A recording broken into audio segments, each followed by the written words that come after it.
Throughout time, there have been intersecting moments when the cycles of the great cosmic clocks line up in such a way that we're not only given a glimpse of all that is possible, but we actually have the opportunity to step beyond all that we have known as truth and participate in a grander truth within a higher level of consciousness. Consciousness, consciousness, consciousness, consciousness, consciousness, consciousness.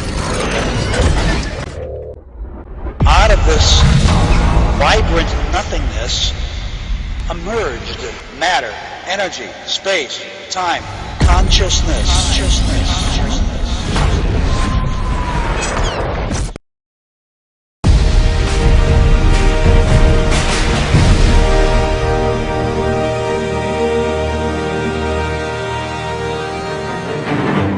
was created by greed. It was created by greed and fear. We have to go beyond that. We have to go beyond that. And the people are starting to realize that they're all connected. I was no longer a fragment of the universe. I was the universe. As 6.2+ billion people of the Earth witness unprecedented changes in their world. More and more obvious to people that there's a shift going on, a planetary shift. We are the generation of hope. We are the generation of hope. Another me, another dream. You cannot escape the responsibility of tomorrow by evading it today. Don't forget to test your camera. We'll keep track of that footage. Straight, land call. Okay, Charlie, say, well, here we go, here we go, here we go, here we go.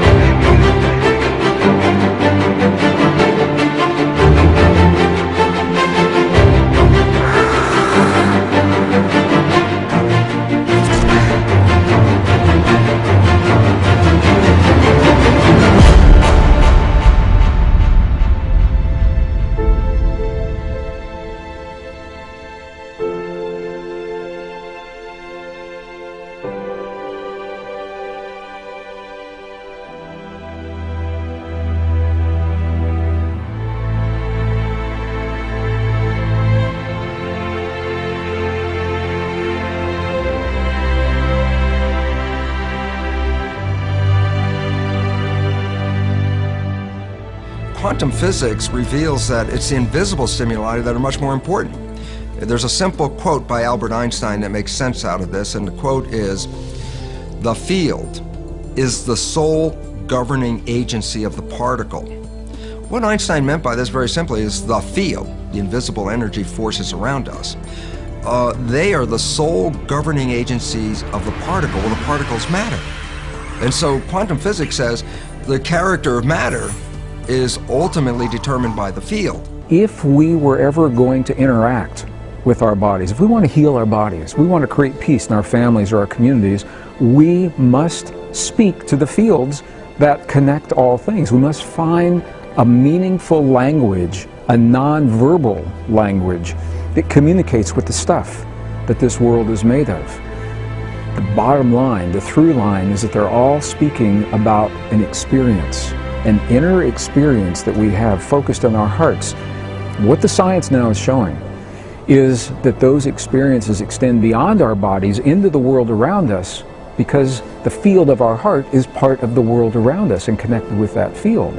So that when individuals can find a way to create coherence in their lives and become more cooperative, less aggressive, more willing to solve problems together, that experience is transmitted in this field, and others begin to find the same experience just because they're in that field. They're in that field.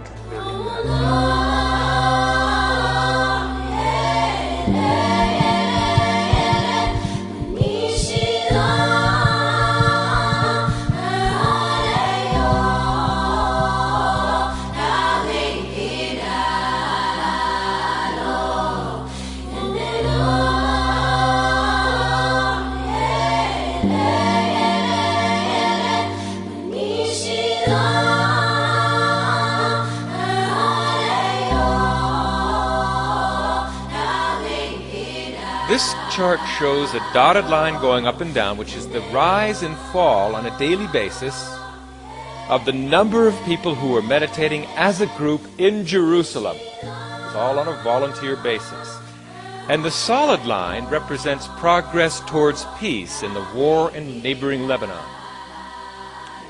And even before the benefit of statistical analysis, you can almost see from the raw data that progress towards peace, measured by reduced war deaths, reduced war injury, progress towards negotiated settlement among the rival factions, that progress towards peace goes up and down almost in lockstep with the number of people who are meditating as a group, radiating this influence of inner peace to become outer peace.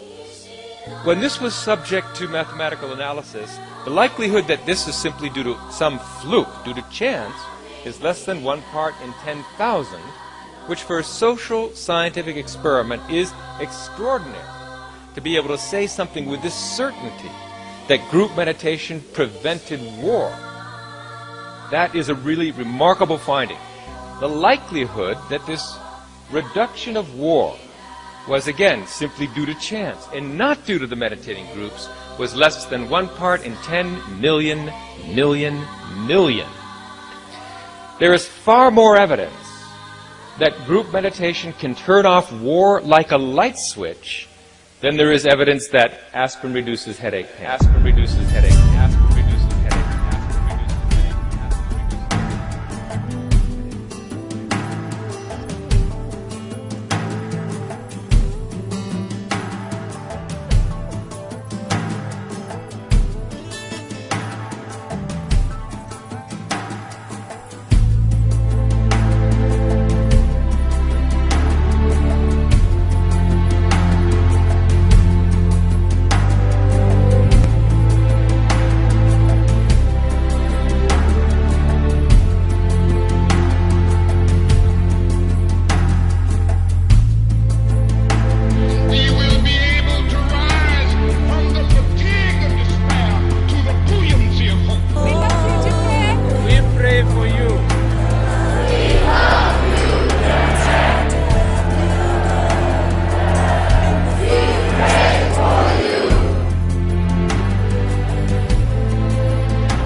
Meditation could help us here at Occupy Wall. No problem can be solved at the level of consciousness at which the problem was created. Put your hand on your heart. And just ask yourself internally. What kind of world do I want to live in? I want to live in. I want to live in.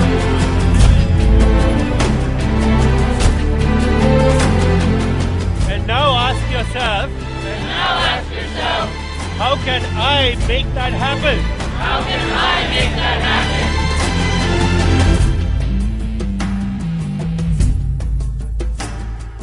A question tonight, can you actually measure the emotional outpouring in a worldwide crisis? Sometimes scientists think that they have done just that. Their machines and computers found a bizarre pattern right after several global disasters. CBS 2's Brendan Keefe explains this phenomenon. September 11th deeply affected people far beyond New York and Washington. The attack sent shockwaves around the world, a global reaction that triggered a spike in a network of scientific instruments, just like a seismograph during an earthquake. Each of those showed a similar pattern of change during that day. Retired Princeton scientist Dr. Roger Nelson believes the emotional focus of millions of people on a single event like 9/11 may form a global consciousness. When we have a feeling in our hearts, we're creating electrical and magnetic waves inside of our bodies that extend beyond our bodies into the world around us. And what's so interesting is the research shows that those waves extend not just 1 meter or 2 meters, many, many kilometers beyond where our heart physically resides.